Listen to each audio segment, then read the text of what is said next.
2024 లేదా 25లో డిగ్రీ లేదా బీటెక్ చదివారా? సాఫ్ట్‌వేర్ జాబ్ కోసం ఎదురు చూస్తున్నారా? అయితే కోడ్ జ్ఞాన్ 100 డేస్ కోర్సులో చేరండి, జాబ్ సాధించండి. Welcome to Suman TV. నేను మీ సుమన్ టీవీ నాగ్. ఇవాళ బీటెక్ పూర్తి చేసుకున్న తర్వాత ఆడపిల్లలు ఎవరైనా సరే ఒక్కొక్క రైట్ కెరీర్లోకి వెళ్ళాలి అనుకునేటువంటి వాళ్ళు, త్వరగా సెటిల్ అవ్వాలి అనుకుంటే మాత్రం కోడ్ జ్ఞాన్ ఎందుకు రావాలి అని అంటే డెఫినెట్గా ఈ వీడియోని పూర్తిగా చూడండి. ఎందుకు అనంటే మీకు స్కిల్తో పాటు ఆఫర్ లెటర్ కూడా చేతికిచ్చి పంపిస్తుంది కోడ్ జ్ఞాన్. సో దానికి ప్రత్యక్ష నిదర్శనమే కొంతమంది స్టూడెంట్స్ ఉన్నారు ఈరోజు మనతో పాటు. అది వారి మాటలోనే అడిగి తెలుసుకుందాము. నమస్తే అండి. నమస్తే సార్. నమస్తే. నమస్తే అమ్మా. Hi sir. సార్ చిన్నమ్మ సార్. నమస్తే అండి. అమ్మ మీ పేరు? పూజిత సార్. పూజిత గారు. ఓకే, ఎక్కడ మీది నేటివ్? చీరాల సార్. ఎలా అమ్మా, అంటే కోడ్ జ్ఞాన్కి మీరు ఎలా వచ్చారు అసలు? అంటే బీటెక్ అయిపోయిన తర్వాత ఇంట్లో ఉండి ఒక 2-3 మంత్స్ ట్రై చేశాను ప్లేస్మెంట్స్ కోసం. కానీ నేను ఏ కంపెనీలో సెలెక్ట్ అవ్వలేదన్నమాట. ఇంకా సరే ఎక్కడైనా కోచింగ్ తీసుకుందాం అనుకున్నప్పుడు ఇలా తెలిసిన సీనియర్స్ కానీ రిలేటివ్స్ కానీ వాళ్ళని అడిగాను అనమాట. ఏ ఇన్స్టిట్యూట్ బాగుంది, ఎందులో జాయిన్ అవ్వాలి, ఇలా అడిగినప్పుడు వాళ్ళకు 2-3 పేర్లు చెప్పారు. చెప్పినప్పుడు నేను మొత్తం ఒక 3 ఇన్స్టిట్యూట్స్ గురించి మొత్తం అంతా ఎంక్వైరీ చేశాను. కానీ నాకు కోడ్ జ్ఞాన్ బాగా నచ్చింది. అందుకని నేను కోడ్ జ్ఞాన్లో జాయిన్ అయ్యాను. ఒక అక్క సజెస్ట్ చేసింది అనమాట, ఇలా కోడ్ జ్ఞాన్లో ప్లేస్మెంట్స్ బాగున్నాయి, ట్రైనింగ్ బాగున్నాయి, ఒకసారి ట్రై చేసి చూడు అంటే ఇంక వచ్చి కోడ్ జ్ఞాన్లో జాయిన్ అయ్యాను. అంతా ఎన్ని మంత్స్ ఎక్స్పీరియన్స్ ఉంది కోడ్ జ్ఞాన్తో అసోసియేషన్? ఒక 8 మంత్స్ ఉంది. 8 మంత్స్. ఈ 8 మంత్స్లో ఏమేమి నేర్చుకున్నారు? ఓకే, టెక్నాలజీ వైజ్ చూసుకుంటే నేను మొత్తం HTML, CSS అలా front end, back end, database, అలానే సాఫ్ట్ స్కిల్స్ కూడా. ఈ ఎక్స్పీరియన్స్ అంతా ఇంటర్వ్యూ క్రాక్ చేసేటప్పుడు ఆఫర్ లెటర్ వరకు ఈ జర్నీ చూసుకుంటే ఎలా అనిపించిందమ్మా? అంటే ఇప్పుడు మనం 7.2 LPA ప్యాకేజ్ అంటే వాళ్ళు ఖచ్చితంగా కొంచెం ఎక్కువ ఎక్స్పెక్ట్ చేస్తారు, సో స్కిల్ వైజ్ కానీ. సో అలా వాళ్ళు జావాలో కానీ DSAలో కానీ అలా కొంచెం డీప్గా వెళ్తూ ఉంటారనమాట. సో దాంట్లో మనకి ఇంకొంచెం ఎక్స్పీరియన్స్ రావాలి అంటే క్లాసెస్ అవన్నీ బాగా ఫాలో అవ్వాలి. సో అలా నాకు కోడ్ జ్ఞాన్లో జావా సార్ కానీ సుధీర్ సార్ ఉన్నారు, సో జావా బాగా చెప్తారు. అలానే ఇంకొంచెం కమ్యూనికేషన్ వైజ్ చూసుకుంటే మన సుజాత అగర్వాల్ మ్యామ్ ఉన్నారు, సో సాఫ్ట్ స్కిల్స్కి సూపర్ ట్రైనర్ అనమాట. సో అలా నాకు కమ్యూనికేషన్ కానీ అలా బాగా ఇంప్రూవ్ అయ్యింది. ఎలా అంటే ఫస్ట్ రౌండ్, సెకండ్ రౌండ్ అలా ఉంటాయి కదా, ఆ ఎక్స్పీరియన్స్ ఎలా అనిపించింది అసలు మీకు? ఓకే, ఫస్ట్ రౌండ్ వచ్చేటప్పటికి యాప్టిట్యూడ్ పెట్టారు, అది నార్మల్. మన అరుణ్ సార్ ఉన్నారు, ఆయన బాగా చెప్పారు.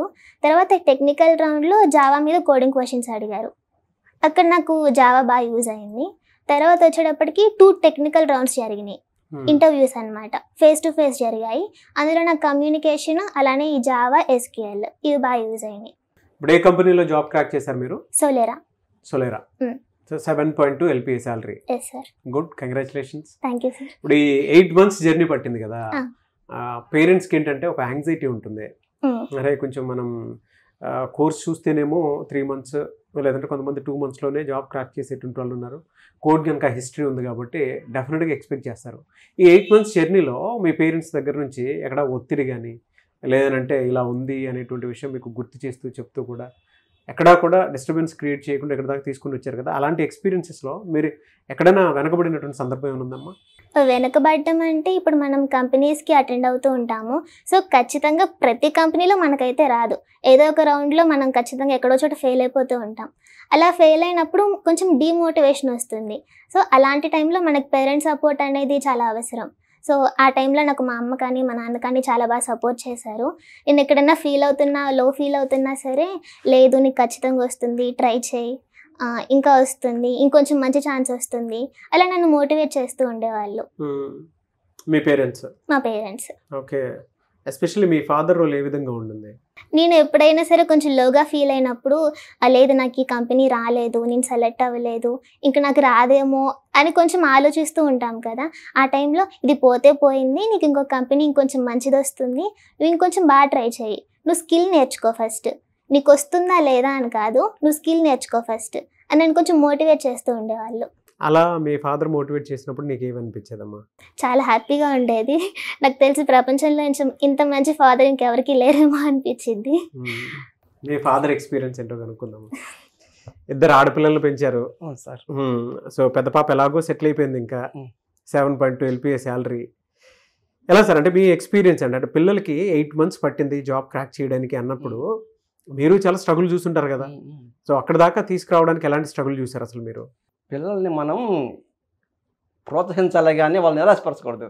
నాకు ఇంటి దగ్గర ఎన్ని సమస్యలు ఉన్నా, ఎన్ని అప్పులేని సమస్యలు ఉన్నా సరే, అమ్మ నువ్వు స్కిల్ బాగా టెక్నాలజీ బాగా నేర్చుకో. నీ దగ్గర టెక్నాలజీ టాలెంట్ ఉంటే జాబ్ నేను వెతుక్కుంటా వస్తుంది. జాబ్ నువ్వు వెతుక్కునే పరిస్థితి కాదమ్మా, జాబ్లు నీకు వస్తాయి, ఆఫర్లు వస్తాయి అని సపోర్ట్ ఇస్తుండేవాడిని. నిరాశపరచకూడదు కదా, మనం బాగా సపోర్ట్ ఇచ్చేవాడిని సార్. సో అప్పులు చేసినా సరే చదివించారు. అప్పుడప్పుడు కంపెనీస్ మిస్ అయ్యాయి అనుకున్నప్పుడు మీకు కూడా కొంత ఉంటుంది కదా? ఉంటుంది, కానీ బయటికి రానియకుండా సపోర్ట్ ఇంకోటి వస్తుందమ్మా, నెక్స్ట్ ఇంకోటి వస్తుంది అంతేగాని నిరాశపరచకుండా ప్రోత్సహించేవాడిని. ఏ సందర్భాల్లో ఒత్తిడికి గురయ్యి ఉంటారు సార్ అసలు పాప విషయంలో? 8 months జర్నీ కదా?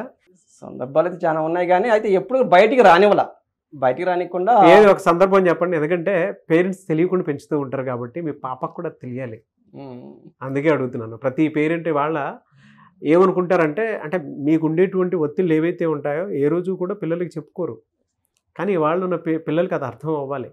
మా కుటుంబం ఉన్న ఆర్థిక పరిస్థితికి బీటెక్ చదవటమే గొప్ప, క్యాంపస్ సెలక్షన్ అయితేమో చాలా ఆశ సహజంగా ఏ పేరెంట్ పెట్టుకుంటారు. కొద్దిగా మిస్ అయినాయి, నెక్స్ట్ ఇలా కోచింగ్ ఇప్పించాలంటే మా ఆర్థిక స్తోమత లేదు. అయినా సరే అయిన తర్వాత ఆగటానికి లేదు. పాప లైఫ్ బ్యూటిఫుల్గా ఉండాలంటే మనం ముందుకెళ్ళాల్సిందని చెప్పి కోచింగ్ జాయిన్ చేసాము. ఎంక్వైరీ చేస్తే కోడి జ్ఞానం బెస్ట్ అని తెలిసింది. పాప ఓకే అంది, జాయిన్ చేసాము. జాయిన్ చేసిన కాడి నుంచి పాప బాగానే ఉందమ్మా, బాగా చదువుతున్నారు నాన్న అని చెప్తుండేది. 4 రౌండ్లు ఏదో పోతుండేది. పోతున్నాగానే నేను పాపకి ధైర్యం చెప్పేవాడిని, ధైర్యం చెప్పి అడిగిన ఎంత అమౌంట్ అంత అమౌంట్ వేస్తుండేవాడిని. పాపని ఎప్పుడు నిరాశపరచలేదు సార్, పాపను ప్రోత్సహిస్తూ ఉండేవాడిని. మీరు బాగా నేర్పించినటువంటి అంటే 3 విషయాలు ఏం నేర్పించుంటారు సార్ మీ పాపకి ఎక్కువగా? క్రమశిక్షణ, ధైర్యం, టెక్నాలజీ బాగా నేర్చుకోమని చెప్పాను సార్, ప్రోత్సహించేవాడిని అంతే. కరెక్టేనా? కరెక్టే సార్. ఇంట్లో ఆర్థిక పరిస్థితి తలనిచ్చేవాడిని కాదు, ముఖ్యంగా అది మాత్రం. మేము ఇంట్లో ఎంత ఇబ్బందిగా ఉన్నా సరే మేము బాగున్నాము, బ్రహ్మాండం, నువ్వు బాగా హ్యాపీగా ఉన్నాను చెప్పేవాడిని. 10 రూపాయలు అయితే 11 రూపాయలు వేసేవాడిని బాబు ఫోన్ పేలో. అంటే అప్పులు చేసినా సరే నాకు చెప్పేవాళ్ళు కాదనమాట. మీ ఫాదర్ గురించి ఒక 3 విషయాలు చెప్పంటే ఏం చెప్తావు? నా ధైర్యం సార్, నన్ను చూసుకొని ధైర్యంగా ఉండు.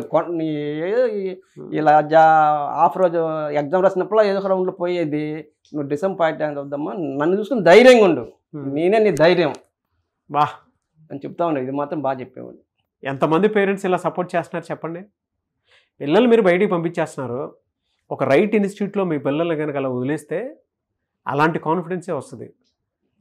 చూడండి, పాప కూడా ధైర్యం సార్ అని చెప్పేసి అంటున్నారంటే ఇక్కడ ఎలాంటి ఎన్విరాన్మెంట్ క్రియేట్ అయ్యి ఉంటుందో మీరు దాన్ని బట్టి అర్థం చేసుకోండి. 8 monthsలో ఇది ఒక్కటేనా? అంతకుముందు ఎక్కడన్నా అంటే వీటికి సంబంధించినటువంటి వాటిలో చాలా జాబ్స్ మీరు అటెండ్ అయ్యి ఉంటారు కదా, ఎన్ని అటెండ్ అయ్యారు ఇప్పటి వరకు? అంటే కోడ్ జ్ఞాన్ తరపున అయితే ఒక 6-7 అలా అటెండ్ అయ్యి ఉంటాను. అంటే నేను కొంచెం ప్యాకేజ్ ఎక్కువ చూసుకొని కొన్నిటికి మాత్రమే అప్లై చేసేదాన్ని. ఓకే, నాకు నచ్చితేనే అప్లై చేసేదాన్ని. సో అలా ఒక 6-7 అటెండ్ అయి ఉంటాను. ఒక 2-3 months బ్యాక్ నాకు సొనాటాలో వచ్చింది 4 LPA. అప్పుడు అది వదిలేసి అంటే అది ఆన్ బోర్డింగ్ వచ్చింది సార్, ఇప్పుడు కూడా వచ్చింది సార్. 2 వదిలేసుకుని ఆన్ బోర్డింగ్ ఇంకా రాలి, జాయినింగ్ డేట్స్ రాలి. ఓకే, ఈ సోలారా కంపెనీ సెలెక్ట్ అయ్యమని చెప్పారు. నెక్స్ట్ డేనే ఇప్పుడు కూడా జాయిన్ అయ్యమని చెప్పి వాళ్ళు పెట్టారు సార్. ఎలా సార్? అంటే కోడ్ జ్ఞాన్ గురించి ఒక మాటలో చెప్పంటే ఏం చెప్తారు సార్? గురి తప్పని వస్తున్నాం సార్ కోడ్ జ్ఞాన్. బా గోస్ బాంబ్స్ వస్తున్నాయి మీరు అలా చెప్తుంటే. గురి తప్పని అస్త్రం. సో చూసారు కదా, పేరెంట్సే చెప్తున్నారు. అంటే మీ పిల్లల్ని ఒక్కసారి జాయిన్ చేయించిన తర్వాత అవకాశాలు చాలా ఉన్నాయి. బయటకి జాబ్ క్రైసిస్ ఉంది, ఏఐ టెక్నాలజీ వచ్చేసింది, మా జాబ్స్ పోతాయి అనుకున్నట్టుంటే మీ జాబ్స్ పోయేటువంటి వాళ్ళ గురించి కాదు, క్రియేట్ చేసుకునేటువంటి వాళ్ళకి మాత్రం అవకాశాలు ఎప్పుడూ ఉన్నాయి. ఇక్కడ బెస్ట్ ఎగ్జాంపుల్స్ ఆల్రెడీ 2 jobs వచ్చాయి, 3rd జాబ్ ఇది. దీనికి సంబంధించి సోలారా కంపెనీ, సో తను 7.2 LPA శాలరీ. అంతకుముందు అయితే ఒక కంపెనీ వచ్చింది, ఆ కంపెనీ పేరెంట్ 4 LPA సొనాటా కంపెనీలో వచ్చింది. సో అది కాదనుకుని మళ్ళీ ఇక్కడ దాకా వచ్చింది. అంటే అవకాశాలు ఫ్రీక్వెంట్గానే ఉన్నాయి, అది మీరు గుర్తిస్తే సరిపోతుంది. ఎలా సార్ అసలు వాళ్ళు మాట్లాడుతుంటే నాకే ఎమోషన్ అనిపించేస్తుంది. అంటే పిల్లల్ని ఒక పరిధిలో ఇంకా ధైర్యంతో మోటివేట్ చేసి కనుక వదిలేస్తే ఒక రైట్ ప్లాట్ఫామ్లో అంటే కోడ్ జ్ఞాన్ లాంటి ప్లాట్ఫామ్లో కనుక వదిలేస్తే ఎంత గొప్ప రిజల్ట్ చూడొచ్చు అని చెప్పడానికి మాత్రం బెస్ట్ ఎగ్జాంపుల్ అనమాట. సో మీరేం చెప్తారు సార్? అసలు ప్రతి పేరెంట్కి నేను చెప్పేదండి, ట్రస్ట్ చేసి కోడ్ జ్ఞాన్కి అప్పచెప్తే మేము అప్ స్కిల్ చేస్తాము, స్కిల్ ఎంత లెవెల్ కావాలంటే అంత ఇస్తాము, ఆపర్చునిటీస్ ఇస్తాము. బేసిక్గా టాలెంటెడ్ స్టూడెంట్స్కి ఎందుకు జాబ్స్ రావట్లేదంటే ఆపర్చునిటీస్ లేక. బయట అందరూ ఏమనుకుంటున్నారు, జాబ్స్ లేవు, రష్యన్ నడుస్తుంది ఇట్లా అంటున్నారు. కానీ మన దగ్గర మనం almost every day or every alternate day ఓ డ్రైవ్ ఆపర్చునిటీ ఇస్తున్నాం.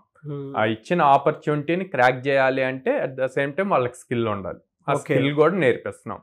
సో దాంతో వాళ్ళు ఈజీగా ఇప్పుడు 5-6 అటెంప్ట్ చేసినప్పుడు ఆటోమేటిక్గా 7th ఈజీ అవుతుంది. అంటే ప్రతిసారి ఏదైతే మిస్ అవుతుందో, మిస్ అయినప్పుడు ఎందుకు మిస్ అవుతున్నాం అన్నది రియలైజ్ అయ్యి బాగా ప్రిపేర్ అయితే నెక్స్ట్ దాంట్లో బెటర్ పెర్ఫార్మెన్స్ ఇస్తారు.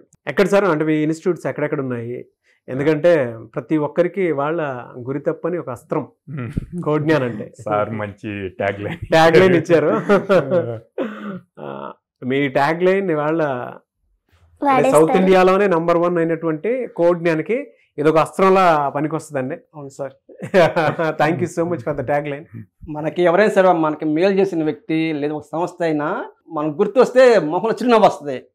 లైఫ్ మొత్తం కోడ్జ్ఞాన్ గుర్తొస్తే నాకు చిరునవ్వు సార్. బా థ్యాంక్ యూ అండి, థ్యాంక్ యూ. మా రిలేషన్ ఎవరైనా సరే, మా ఫ్రెండ్స్ సర్కిల్ అయినా సరే, కోచింగ్ అంటే నేను దగ్గర జాయిన్ చేస్తాను.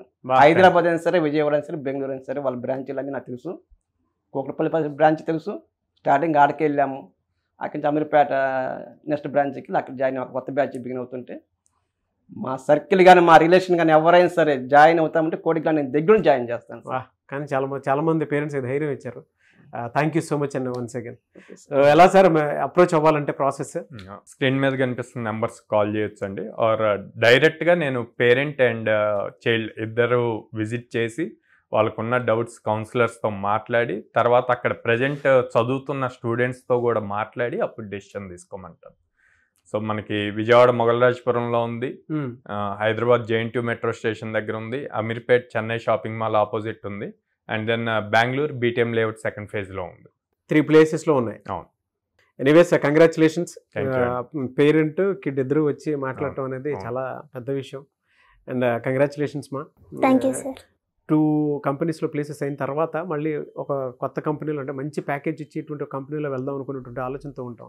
అది కూడా రెగ్యులర్ మోటివ్తో ఉంటాం అనేది కూడా గ్రేట్ థింగ్. దాని వెనక ఒక సపోర్ట్ ఉంది అని అంటే అది మీ ఫాదర్. ఆయనే గురి తప్పని అస్త్రం అనమాట. అంటే anyways thank you so much అండి. మీ పెద్ద పాపకి ఏ విధంగా అయితే జాబ్ వచ్చిందో చిన్న పాప కూడా ఆ విధంగానే సెటిల్ అవ్వాలని మనస్ఫూర్తిగా కోరుకుంటున్నాను. అండ్ మీలాంటి పేరెంట్స్ వాళ్ళ ప్రతి ఆడపిల్లకి పక్కనే ఉండాలని, ధైర్యంగా ఉండాలని కోరుకుంటున్నాను. Thank you sir. Thank you so much అండి. Thank you.